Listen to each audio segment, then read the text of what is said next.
Hey guys, King of Charmanders here, and today I bring to you the best range gear to DRIFTSMELT. This video explores the best gear to DRIFTSMELT for range users. If you are a light bowgun user or a bow user, this is the video for you. As the title states, this is specifically for ranged. I will cover melee in a separate video. But here is the most important disclaimer when it comes to drift smelting gear. You do not need drift smelt gear to get far into the post game. Don't feel like you're missing out. Play at your pace and enjoy the journey. You don't need to have drift smelting in order to take out a majority of 8, 9, and heck even some 10-star monsters. So think of this as a bonus and a reward for you making it far into the game where you can get grade 8 weapons and armor. Actually, it's for armor really, but yeah, grade 8 armor, and then you can get those sweet skills that you get over time, whether you're a free-to-play player or a pay-to-play player. Alright, so first we're gonna start off with the light bowgun, and here's the light bowgun's gear analysis. So light bowgun requires 2 equipment skills to be maxed out for maximum damage per second, or DPS. These are recoil down and reload speed.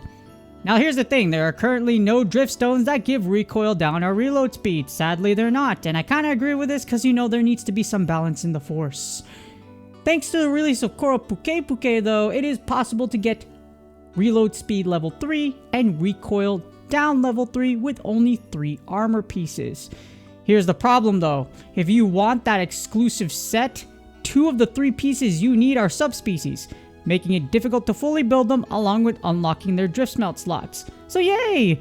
We have something that's really good if you put them together. The problem is they're really inaccessible outside of events. So keep that in mind as you are building your light bowgun gear. And that leads us to the priority list for light bowgun gear. Starting off at number 1, we have the Palumu Mail. The thing about this gear, it gives recoil down level 2 at grade 6.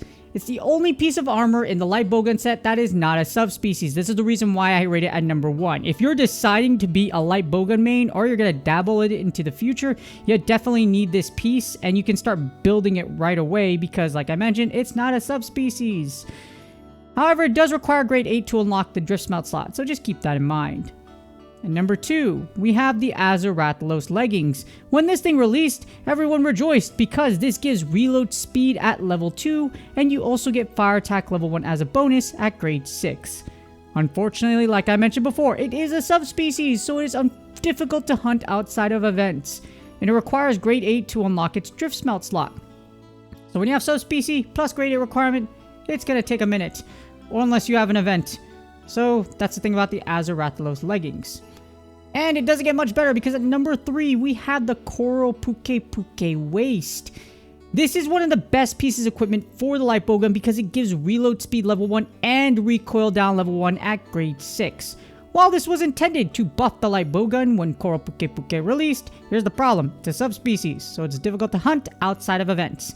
And as of right now, we've only had 1 event for Koro Puke Puke. It's due for another one in the future, so it's probably going to get one few weeks after I make this video. But yes, it is difficult. Outside of events, it's difficult to hunt, and it requires grade 8 to unlock its drift smelt slot.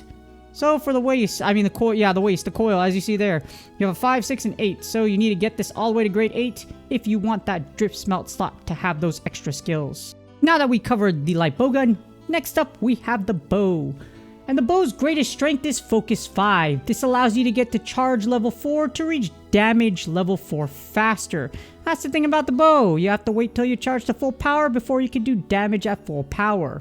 And unfortunately, there's no drift stones that give focus. I get it, this is to balance it just like light bowgun. However, the only exception to this rule is the Black Diablos bow's Sacera Coilbender. However, after further research, Focus 5 is the strongest possible meta build with drift stones. The thing is, with the Black Diablos bow, you usually could get away with Focus 4 or lower. However, after doing some number crunching, etc., I found it. Focus 5 is really good, and in fact, it's probably the best because you can charge sidestep, get out the way of the monster, and reposition into appropriate range much faster with Focus 5. And I will release a video regarding that build in the future.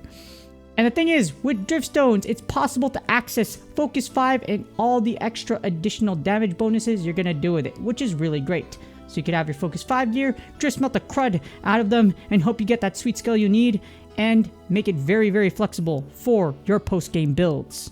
Now that we covered that, here's the priority list of focus gear. At number 1, we have the Gyrototus leggings, which gives focus level 2 at grade 6 and has last stand level 1 as a bonus. In addition, it's not a subspecies and definitely one of the most important pieces of focus armor at all points of the game. However, it needs grade 8 to unlock its DRIFTSMELT slot. So yeah, Gyrototus is good. And sorry for the little hiccup there, but yes, for your monster tracker, you can actually use it to track Gyrototus, and again, it is one of the most important pieces of focus gear throughout all post-game. Literally, Focus 5 is built upon one of 3 pieces, and this is one of those pieces. Next up, for the other piece where you can get Focus 5 relatively easily for 3 pieces, we have Azarathlos Helm at number 2. It gives focus level 2 at grade 6, however, it is a subspecies, so it is difficult to hunt outside of events.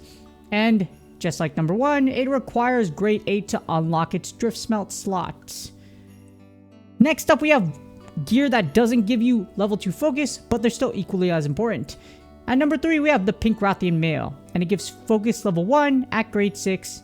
However, again, it is a subspecies, so it is difficult to hunt outside of events. However, it does have Dragon Attack level 1 as a bonus, and currently, no Driftstones have Dragon Attack. So it's really great, and the big problem with that is it also requires grade 8 to unlock its DRIFTSMELT slot. And last but not least, at number 4, we have the Rathalos Waist. This gives focus level 1 at grade 5. However, when you upgrade it to level 6, it gives you a fire attack level 1. The thing about the Waist that makes it so good is, yeah, it has the fire attack, but also it is not a subspecies. So you can use this piece in place, and it will give you focus level 5. However, just like the other ones, unfortunately, you need grade 8 in order to unlock its DRIFTSMELT slot. Now that we covered the priority, here's a note about the rest of the focus armor. Don't DRIFTSMELT on the non-priority armor. They don't have much long-term potential. Now, I know you're going to be like, wait, King and Charmanders, but there's good alternatives. Well, here's the thing. The Puke Helm and Body are alternatives for early/mid-game builds, but not worth DRIFTSMELTing into the post-game. Remember, DRIFTSMELTing is a very long, tedious, and painful process. If you're going to put your Driftstones into something, it better be the best of the best. Unless, if you really want to, you can DRIFTSMELT into the Puke Hooded Male as their slots open at grade 5. However, you should only do this for the parameter boost and not long term. If you get really lucky and get something like Burst or like an Elemental attack, more power to you. But the thing about it is those pieces aren't really that valuable, and like I mentioned, you want to save your Driftstones for your endgame pieces. If you're not at endgame yet, as far as this, you're probably not worried about it, but if you're at this point and you're wondering what you should put your stuff into, don't put them into these. Use them to get your full builds, but do not Driftstone into them. Hopefully this guide helps you decide what to DRIFTSMELT first for your ranged builds.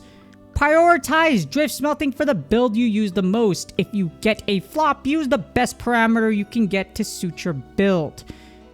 You use a build a lot, it's totally worth it to DRIFTSMELT into it. If you're only using it for a little bit or a gimmick, totally not worth it.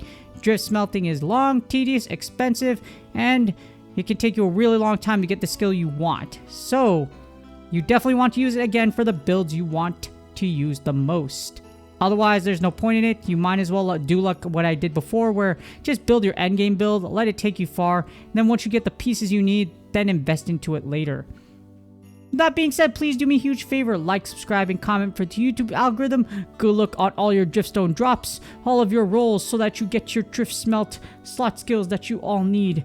And I'm hoping y'all are excited for future content. Good luck on your grinds, and I will see y'all on the next video.